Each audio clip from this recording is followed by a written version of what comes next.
You want answers? I think I'm entitled. You want answers? I want the truth! You can't handle the truth.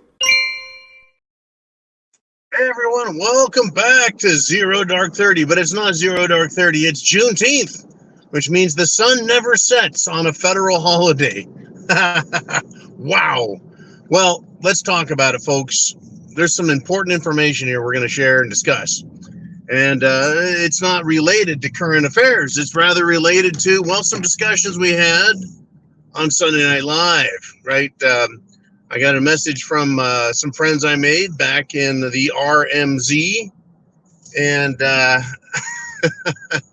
they reminded me of my time there. And I thought, I discovered some very valuable lessons that you and I, when we're in a civilized area, we take for absolute, complete, 100% for granted. We don't think anything of it. We don't think anything of it. And primarily this has to do with self-sustainability, or rather survival, if you want to call it that. What I realized when I was at the RMZ was I was just working in the jungle one day, and I stabbed myself in the arm. Just a total typical dumbass move.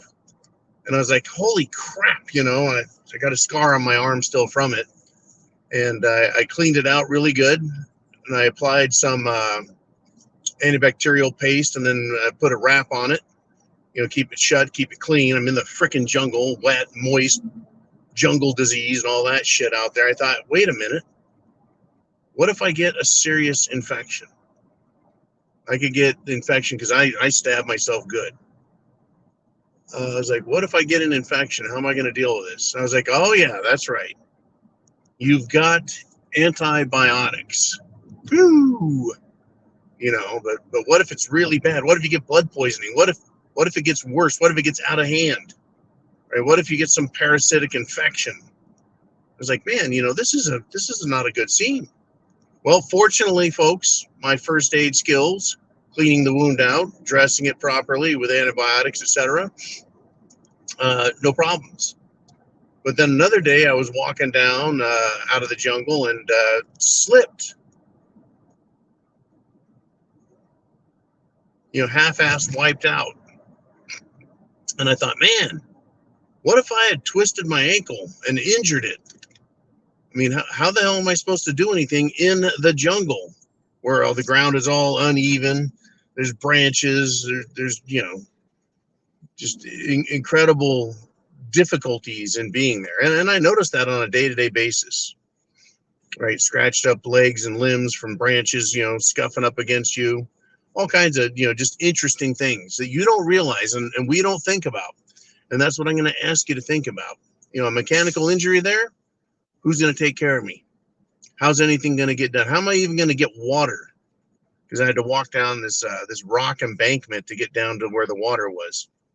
How am I going to do any of that? It was like a big whoops, what the hell type of moment. It really was, wait a minute. Now I realize the creature comfort of having everything taken care of, right? See, right now I'm very relaxed because I've got electricity. I've got fuel, right? I've got electricity. I've got fuel. I've got food, right? Right now, I've got all the power I need. I've got food for the day, enough food to last 2 days, actually. Wow. Yeah, I do have my survival backpacks under the seat for, getting back, bugging back. Anyways, the point is right, I've got all of this comfort right now.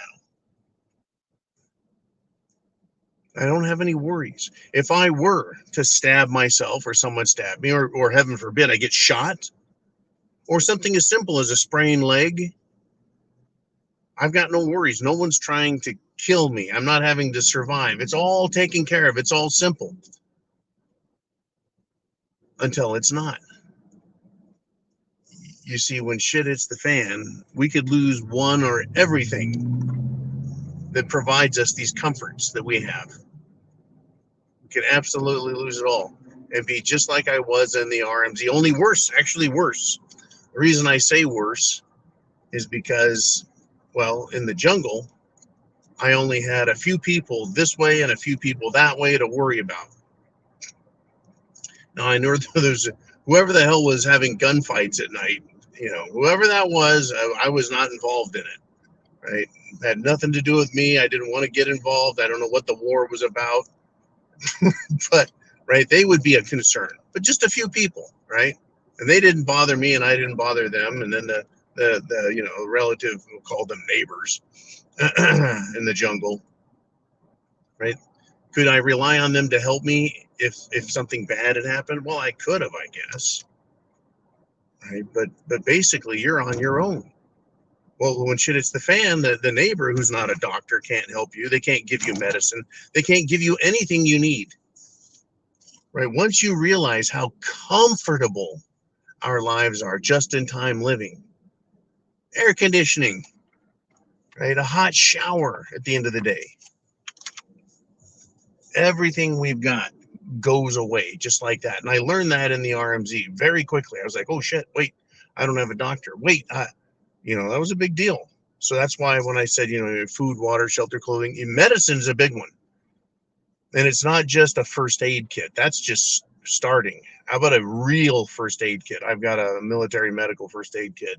It's got all kinds of stuff in it, but also having your personal prescription medications. If you need them, I recommend a stockpile, a supply.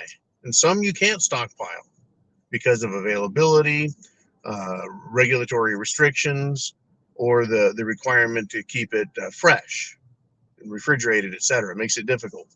So, being prepared, it's a big deal, folks. But it's so much of it is up here. And when you lose that, and I don't want to call it a facade because it is our reality, electricity, water, food, gasoline, entertainment, comfort, showers, everything is available right now. Anything I want right now, this instant, I can have it. There's no waiting, no worries, no fuss, no muss. It gets any worse, folks, right? One nice little riot, one nice little terror act, one big ass terror act, whatever it takes, right? If it goes SHTF lights out, SHTF violence, even if it's just a hotspot, your world changes real fast. And it's quite scary, folks. Quite scary how that works. Right? You will mentally feel it. The fact that you don't have all this support anymore. You don't have the support of electricity, water, food, power, energy, fuel, transportation, communications. It all just goes away. Now, you are going to feel it, but people who are not prepared, not only will they feel it, they will panic. And have you ever seen a dog or a cat that's panicking? Their eyes get real big. Right? They're very scared. They're gonna lash out at everyone. They scramble to get away. They fight and claw and kick because they're panicking. You ever see a horse panic? Right? They're destructive. I mean, absolutely incredibly destructive because they're panicking. That's why I say humans, not the ones in Moscow, not the ones in DC, but the ones in your 10-mile radius around you. If it goes bad, folks, even for just a couple of days, people will lose their freaking minds. So your job is to keep it together. That's your plan. And be prepared. Have your stuff. But realize that you will be, even though you're prepared and everything else, it's still going to be difficult. And you will have to rely on yourself and those around you. And it's an eye-opener. It's an eye-opener. It was quite a bit different when I was, say, in my 20s and 30s. The idea of, well, shit, I'll just rough it. I used to do that. I used to go camping, lay on the freaking rocks of the ground and camp out under the stars. And, you brought a small tarp in case it rained and keep the rain off you. But, that's camping in the high Sierras. But the point is it's It's different when you get older, right? You're more prone to injuries, right? Illness can get you. I mean, it can get you, but when you're young, you think you're bulletproof. Hell, you are bulletproof. I can't tell you how many times I've been shot at and hit. And you're fucking bulletproof. You get older, you start to think, oh shit, well, bulletproof or not, if I get fucked up, what happens? Who's going to help? This, that, the other. That's part of being prepared, folks. It just is. And I wanted to share that, because the RMZ reminded me of how, shall we say, fragile our system is and how much we rely on it and how much comfort it gives us to know that everything right now is taken care of. If I want, I can go to any restaurant on the planet. If I want, I can do anything. Shit gets nasty. That all just disappears, and you're on your own. So get prepared. Enjoy your Juneteenth. How stupid, man. Stupid. Enjoy your Juneteenth. And I'll see you guys this afternoon.